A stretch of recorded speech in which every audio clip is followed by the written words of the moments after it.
How's it going? Brisbane Supercoach here. I got to make this one quick, unfortunately. I got a lot going on the Savo. Marie was the only one to hit a bet this week. She got Storm head to head, so plus 528 for her there. So another $5 added to the prize pool. That is pretty good. Let's move over to the week of footy. So I've had an absolute stinker of a week again. I seem to go down a couple thousand ranks, then up a couple thousand ranks, then down again. The injuries this week have affected probably everybody. It's an absolute shit show.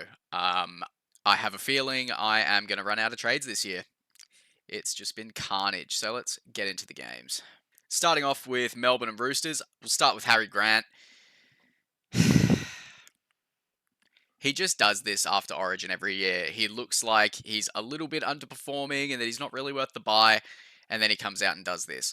We do need to see it consistently a little bit. This 113 isn't good enough to bring him in if he's going to keep scoring like he has been. And realistically, I feel like if you haven't already got him in, you probably don't want to waste another trade to get him in. That's the boat I'm in. I think I'm just going to have to let him go and stick with Connor Watson, who got a 55, which is all right. Josh King with a good game. Utoi Kamanu with a good game. Nick Meaney with a 67. I believe there's an injury concern with him. Yep, so Nick Meaney has a shoulder concern, the severity of which I don't know, and I don't have time to look up. So if you did jump on him and bring him in, it was a pretty good trade, but if he is out for a while now, that's going to sting. We'll have to confirm that. Eli Katoa going very low with a 36. That could even be his lowest score of the year. Yep, that's his lowest score of the year. So, God, it just every single position there just doesn't seem to be like the standout guys to go for at the moment. Like I'd say in 2RF, Eli Katoa is the guy that's like the standout, but even he's not giving us scores that we really want to see at the moment. Obviously, Jerome Hughes with his shoulder, that one looks pretty bad. He should be gone for a while, and he will be rested at some point this year if he is good to go. It's just guaranteed to happen at this club.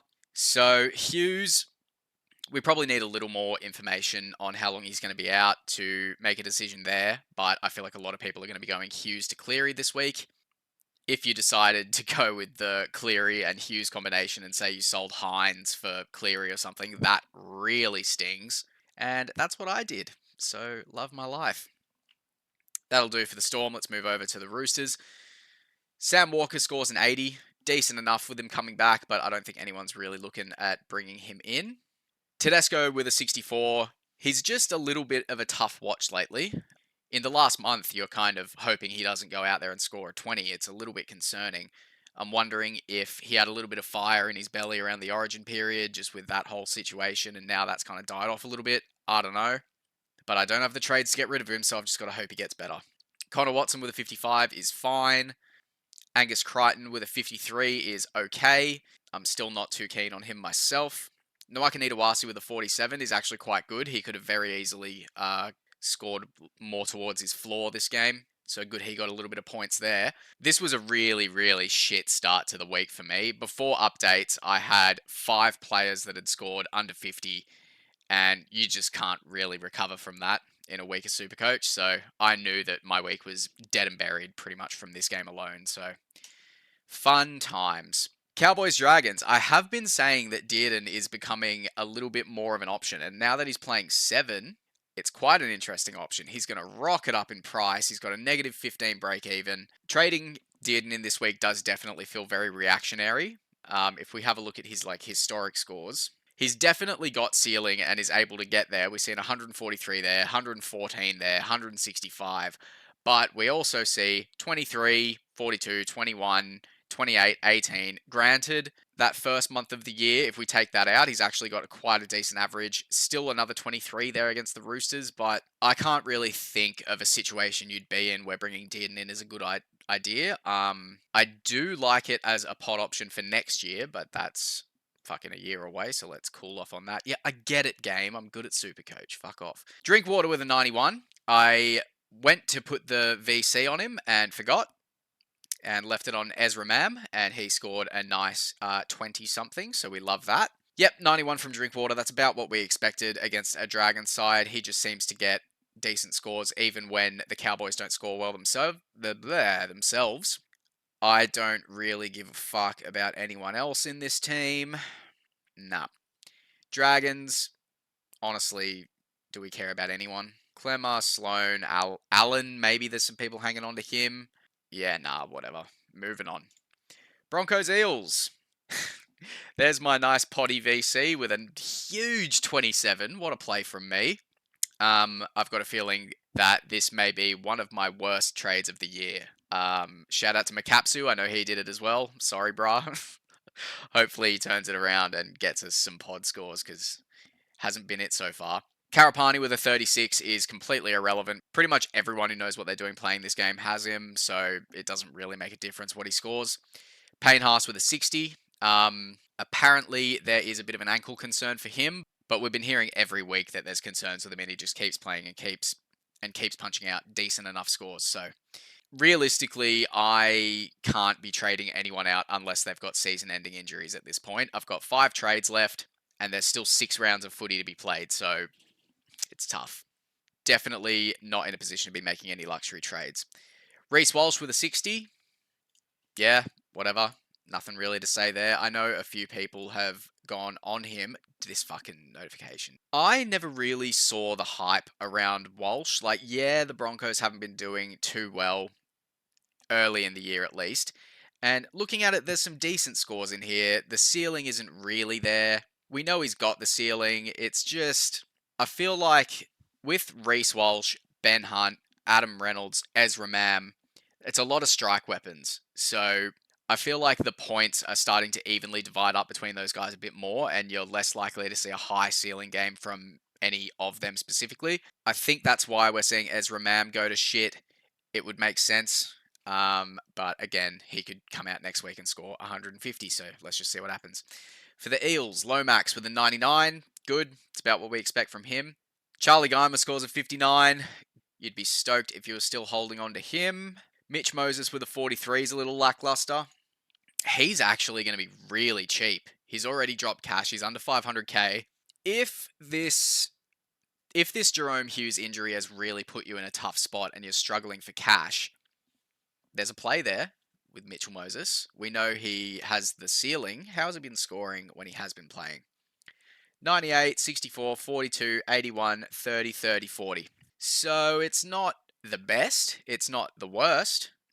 I think with that average, yeah, he's way underpriced. He's averaging 56 and he's priced at 47. So good little buy there if it suits your team.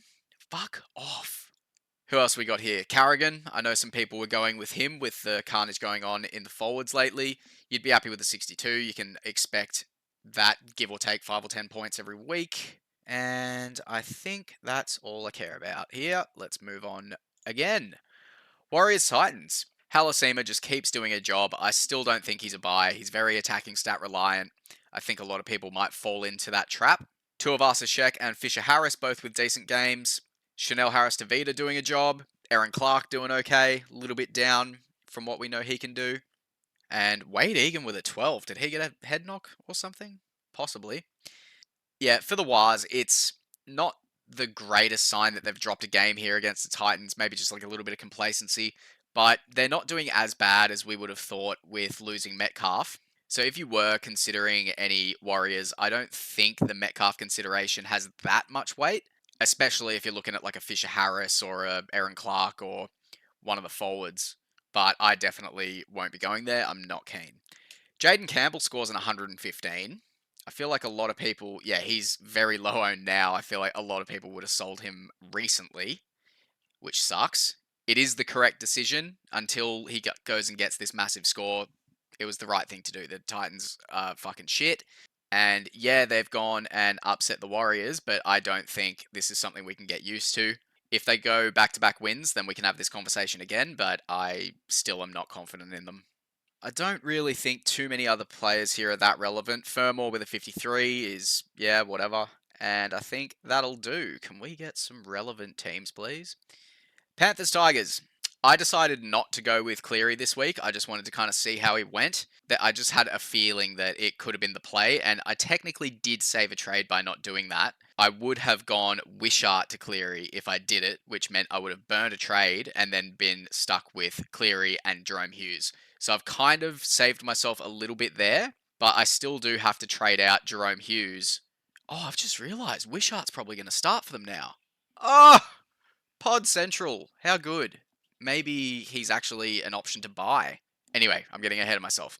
Nathan Cleary with an 118. We know he's got these in him. It's just how often can he do it? Dylan Edwards with an 85 as my captain. It's not ideal, but we'll take it. He did score a try to get that score as well, I'm pretty sure. So could have been a lot worse. If you picked up Isaiah Yeo, you'd be pretty happy with that. Who else is relevant here? Might still be some people holding on to McLean and Jenkins. They're both doing quite well. They're definitely in the camp of like, if you've got them, keep them, but don't go buying them. Toto with a 49. Yeah, I said a few weeks ago I just wasn't keen on it, and I don't really see a reason to start being keen on it either. For the Tigers, obviously Terrell May top scores. He always does. 74, little bit down from him, which is crazy to say because 74 is still a great score for a front row forward.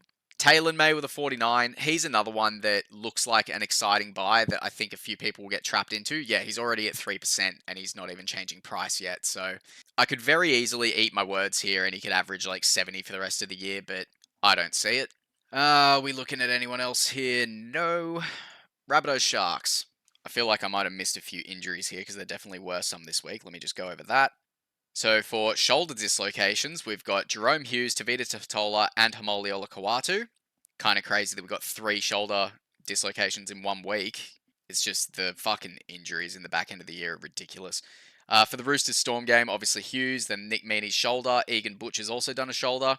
Cowboys Dragons, Jaden Sewer's done a knee. Jack DeBellin's done a rib. Corey Allen's done his eye. Broncos Eels, Payne Haas with an ankle, Isaiah Iongi with a hand pre-game, and Bentakura with a foot pre-game. So a couple of relevant names there, but I don't think anyone's going to be trading out Payne Haas, and if you're still hanging on to Iongi, then you've probably missed the boat on getting Dylan Edwards in. He's probably a bit expensive now, but I would still recommend doing a trade down there. Potentially a hammer. He's just had his bye. He'll be coming back fresh. For the Warriors and Titans, Dimitri Voimunga with an... That's not how you say it, is it? It's Va'amauga, something like that. Sorry, bruh, if I've butchered that. With a knee and an ankle. Kurt Capewell with a shoulder. Aaron Clark with cramps. So this is... I mentioned this in my last video. NRL Physio said Aaron Clark is very prone to cramping. He comes off early towards the end of the game quite often with cramp, and he gets a lot of messages about people panicking about whether he's injured or not. It's just cramp. He should be good. Injuries for the Rabbitohs and Sharks. Adam Fanua-Blake with a leg. I think that is an existing injury, so I think he's playing through that unless something happened this game. Ewan Aitken with a fucking hamstring again, the poor guy. And I forgot about this. Fucking Talakai. Illness pre-game. I brought him in and got a 0. Oh, God, man. The Supercoach gods can be fucking cruel. Anyway, for the Rabbitohs, I don't think we're looking at any of these guys realistically. Yep, I'm not interested in a single one of them. For the Sharks, Mulatalo with a 91 is pretty good. Is he going to start having a bit of a try-scoring run? Honestly, I don't care whether he does or not. I don't want a Rocks or Diamonds winger in there. I want consistent high floor. It's what I've wanted all year. And sure, I've been having a pretty bad couple of months and I've gone from, up around 200th to 5,000th. But 5,000th is still a very respectable rank. So can't be too hard on myself. Will Kennedy with a 90, a 0 break even, 455k. No, absolutely not. We've covered Fanua-Blake. McInnes with a 51 is fine. Nico Hines with a 51 is a little lackluster, so me selling him didn't burn too much there. And I don't think we give a shit about anyone else. Next up, we got Raiders Knights, which unfortunately wasn't the biggest spanking of the week. We will get to that. Fogarty with an 106. Why couldn't he do that when I had him? I'm not going to torture myself by looking at his recent scores because he started picking it up as soon as I sold him. It's bullshit. Whatever. Hudson Young with an 81. That is beautiful. I can't remember if he got an attacking stat in there. No, he didn't. No try or try assist at least. Okay, he did get a line break and a line assist, but 81, that's great from him. Good to see that Ostidius Pubis isn't holding him back too much. KO Weeks with a 68. If you jumped on him, you'd probably be pretty fucking happy. I don't know if he's hit his floor much lately. Yeah, it's similar to the Mulatalo. He has a higher ceiling than Mulatalo by the looks of it, but it's just those low scores. I don't want to have to be putting an hour of thought into my sit and starts every week because I know that I've got a winger down there that can score a 30. It's not how I like to play the game. Hosking did pretty good. Jed Stewart still doing well for anyone who picked him up. Tarpany with a 49 again. I don't know if his role's changed or if he's just having a little bit of a dip, but he's not quite the gun as he was in previous years. Oh, and Paddy with a 6 is fucking gigantic. Stoked with that. Over to the Knights. Kai Pearce Paul top scores, and he got himself a try. Guru is coming in his pants somewhere. Dane Gagai, 92, another guy that I sold, and then as soon as I did, he gets fucking moved to fullback and starts killing it. I'm like 1 or 2 weeks off making some fucking epic trade-ins, but it's just not happening. I guess I used up that luck when I traded out high-owned guns and then they get injured the next week, so it's all swings and roundabouts. Greg Marzio with a 70 is pretty good. Dom Young with a 70 is also pretty good in a team that got absolutely pumped, so I wouldn't be going either of them. I really don't like the Knights at all with the injuries they've got. It's just like, yeah, there's some decent scores here against the competition leaders, but I don't know, something's just telling me don't touch that. And I'm not gonna. Oh boy. The first half looked so good. Like, we looked like we were in it. It was very reminiscent of the finals game we played. We had the physicality, and then we just crumbled in the second half, and it was a tough watch. Luckily, I had Jacob Kiraz for the 137. We were due a big score from Kiraz, so that makes it hurt a little bit less. Connor Tracy with an 129. He was a little bit of a pod option that a lot of people went with recently. And as a centre wing, pretty much from round 14, you'd take all those scores. A low of 55, a high of 129. That's pretty good. So you'd be very happy if you traded him in. He's 600k. I don't know whether you'd want to bring him in now, especially with how little trades everyone's got, but if you pick up an injury, he could be an interesting one to slot in there. He does have the fullback duel, which is one of the more useless duels, but it's there. Matt Burton with an 124. Bronson Sherry with a 107. Like, fuck, we just got absolutely towelled up here. Kick out with a 92. Yeah, pretty much all your relevant Bulldogs players went huge. So good on ya if you've picked up a few of them. Tom Trebojevic getting a 76 in a Seagulls side that scored 4 points is a very, very good sign. We saw him starting to roam a little bit, going over to the left side. He still is only fullback. I don't know whether he's going to get the duel. I don't think so. If he does get the duel, I reckon he's a must-have. What's he priced at? Oh wow, he's almost back up at 700k. Okay, I think we've missed the turbo train, to be perfectly honest. And if Manly are going to keep playing like this, don't really want him. We do look like we've turned a corner a little bit with our performances. I know that 42-4 doesn't suggest that, but hopefully we can pick it up. Obviously, we lost Hamoli just again. We bring a player back quickly. They redo the same fucking injury. Same shit, different smell with these fucking injuries, man. It's really starting to do my head in. Garrick with a 38 is very good for me. I anti-potted him. So we take that, I guess. I feel like that is going to really bite me in the ass, though, because Manly have 2 more tough games and then they have a really soft run home. So one of my 5 trades probably should be getting Garrick back in. He does have an 139 break even, so he might bottom out a little bit for me. That was a good trade. I'm happy with it, but I would still rather him score 4 tries and actually see my team win on the weekend. Anyway, that'll do it. Realistically, the trade that makes sense for me is Jerome Hughes out, Nathan Cleary in. Obviously, you've got to keep an eye on the injury information on Jerome Hughes. If somehow he's like a 2 or 3 weeker, then I will be keeping him, mostly just because I don't have that luxury. I'm not going to pick through my team too much now, because I've got some shit I need to go do. But yeah, fuck, hopefully Talakai can get over his stage 5 bitchitis and actually get me a score this week. Thanks for watching, guys. Appreciate yous. Leave a like, subscribe to the channel, leave any bet you like down in the comments, and if it wins this weekend, that money gets added to the prize pool. Probably a bit early to be doing that before the teams list, so we might save that for tomorrow. Anyway, Uru, see you for TLT tomorrow. Bye-bye.